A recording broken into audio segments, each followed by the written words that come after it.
Не кожны адзінокі ці адзінока пражываючы пажылы жыхар Брэста атрымлівае дапамогу і догляд з боку сацыяльнага работніка. Як быць з тым, хто спраўляецца самастойна, але ў перыяд пандэміі баіцца выйсці з дому? Такім грамадзянам гатовы дапамагчы валанцёры. Алгарытм простым: званок на гарачую лінію тэрытарыяльнага цэнтра сацыяльнага абслугоўвання насельніцтва, афармленне заяўкі і на працягу гадзіны цімураўцы на парозе адрасата. Яны адгукнуцца на просьбу купіць неабходныя прадукты, адправіцца ў аптэку з рэцэптам. Ежедневно поступает от 2 до 5 звонков по доставке продуктов и в основном лекарственных препаратов. Волонтеры выполняют свою работу, конечно же, с соблюдением всех профилактических мер. То бишь они обеспечены марлевыми повязками, дезинфицирующими средствами, перчатками. А галоўнае энтузиазмом рабіць добрую справу.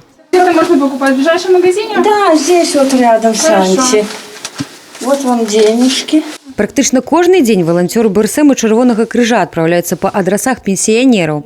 Раіса Мікалаевна на ўласным вопыце ўпэўнілася, да справы валанцёры падыходзяць адказна і старанна. Ужо не першы раз 73-гадовая жанчына карыстаецца іх паслугай. Я вообще довольная такая. Я с марта месяца пользуюсь этой услугой. Мне тяжело ходить и подниматься на 5-й этаж. Ды і рызыка знаходжання ў масавых месцах вялікая. Камфорт і бяспека пажылых сёння ў руках ініцыятыўнай моладзі Брэста. Сегодня у нас порядка 20, 25, 30 человек, то есть это по-разному, то есть в зависимости от ситуации. То есть бывает у нас и 3 заявки в день, бывает 0.